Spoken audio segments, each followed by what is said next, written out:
হাতে গোজ করা লাঠি, সেই লাঠি দিয়ে এক তরুণীকে রাস্তায় ফেলে তার পশ্চাৎ দেশে আন্ডারআর্মের সপাটে মারের পর মার।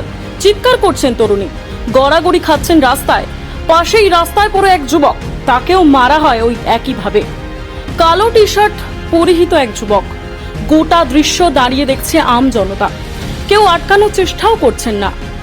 যুবক যুবতীকে নৃশংসভাবে মারধর সালিশি সভায়। ঘটনাটি ঘটেছে চোপড়ার লক্ষ্মীপুর গ্রামে দিঘলাও এলাকায়। মারধরের গোটা ঘটনা এক ব্যক্তি মোবাইল বন্দি করেছেন। সেই ছবি সামাজিক মাধ্যমে ভাইরাল হয়েছে, যদিও সেই ভিডিও সত্যতা যাচাই করেনি নিউজ 16 ভারত।